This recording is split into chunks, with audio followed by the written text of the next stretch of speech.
Karon adlaw sa Miyerkules sa ikakawhaagwalo nga semana sulod sa tuig. Si San Pablo mihisgot mahitungod sa mga bunga sa Espiritu Santo.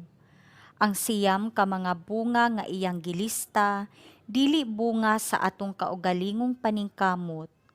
Resulta ug bunga kini sa Espiritu Santo nga naglihok sulod kanato. Ang kinaiyang Kristohanon ug kabalaan nahimo pinaagi sa Espiritu Santo ug dili pinaagi sa bisan unsang mapugsanong pagdisiplina sa kaugalingon subay sa balaod. Mauna nga si San Pablo nag-ingon nga kung magamhan kita sa Espiritu Santo, dili kita ubos sa balaod. Bisan pa ni ana, wala kini nagpasabot nga nagmalapason kita sa balaod o magpasiugda og kagubot.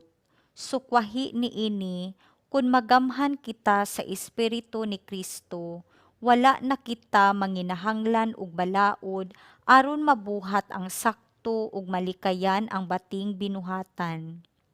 Sa walay pagpanagana, dinasig sa Espiritu Santo, magbuhat kita sa sakto o dili ba ang saktong mga aksyon mugawas ra sa atong kaugalingon. Kung magamhan kita sa Espiritu Santo, mahimong masupak ang balaod tungod ug alang sa pagtuboy sa Espiritu, sa balaod ug sa pagpangalagad sa mas labawng panginahanglan sa gugma. Pamalandong. Sa akong mga pagpamuhat, unsa may sagad na gahom kanako, ang balaod o ang Espiritu Santo? Pagbasa gikan sa sulat ni San Pablo ngadto sa taga-Galacia. Kun ang Espiritu maoy nagmando kaninyo, dili na kamo ilalom sa balaod. Sayon kaayo pag-ila sa buhat ni adtong nagsunod sa tawhanong kinaiya.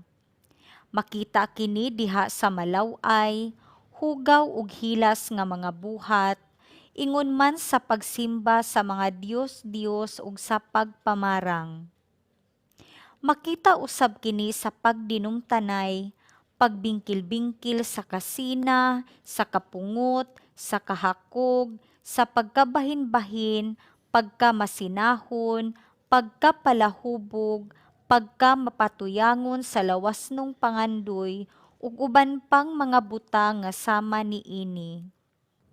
Busa pasidan-an ko kamo karon sama sa akong gihimo kaniadto. Ang magbuhat niining mga butanga walay dapit sa gingharian sa Dios. Apan ang Espiritu naghatag sa gugma, kalipay, kalinaw, pailob, kaluoy, kaayo, pagkamaminatud-on, pagkamapaubsanon, ug pagkamapinugnanon sa kaugalingon. Kining mga butanga wala mahisupak sa bisan unsang balaod. Ang mga tawhanong kailibgon ug mga pangandoy gilansang na sa krus sa mga tawo nga iya na ni Kristo Jesus. Ang Espiritu maoy naghatag kanato og kinabuhi, busa siya usab ang paharion nato sa atong kinabuhi. Ang pulong sa Ginoo. Salmo responsoryo.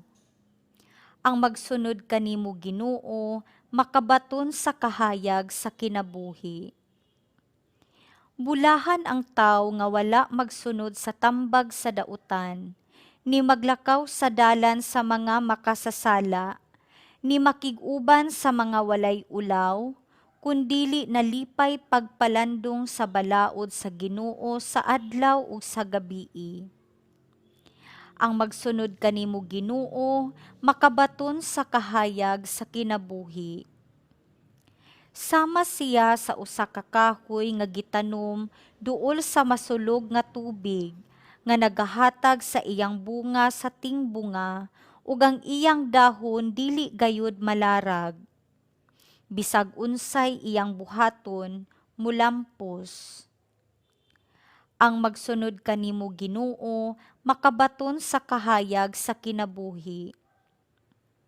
Dili ingon niini ang dautan, dili gayod. Sama sila sa tahop nga paliron sa hangin, kay ang Ginoo nagabantay sa dalan sa matarong, apan nagalaglag sa dalan sa dautan. Ang magsunod kanimo Ginoo makabaton sa kahayag sa kinabuhi. Pagbasa gikan sa Santos nga Ebanghelyo sumala ni San Lucas. Si Jesus miingon, pagkaalaot ninyong mga Pariseyo, naghatag kamo ngadto sa Dios sa ikapulo kabahin sa mga lamas, ingon sa herbaboy na ug kaningag ug uban pang utanon, apan nagpasagad kamo sa hustisya ug sa gugma sa Dios. Kining mga butanga, kinahanglan inyong buhaton sa walay pagpasagad sa uban. Pagkaalaot ninyong mga Pariseyo, gusto kamo sa espesyal nga mga lingkuranan sulod sa mga sinagoga, ug ngayukbuan kamo didto sa mga merkado. Pagkaalaot gayud ninyo. Sama kamo sa mga lubong nga walay timaan, nga wala lamang hibalui sa mga tawo nga ila diay gitamakan. Unya usa sa mga magtutudlo sa balaod miingon kaniya, magtutudlo, sa pagsulti mo niini, imo usab kaming gipakaulawan. Si Jesus mitubag, pagkaalaot usab ninyong mga magtutudlo sa balaod, gipapasaan ninyo ang mga tawo ug makabuktot nga palas-anon, apan kamo mismo dili gani mohikap niini bisan sa usa ka tudlo ninyo aron pagtabang kanila sa pagpas-an sa maong karga. Ang Ebanghelyo sa Ginoo.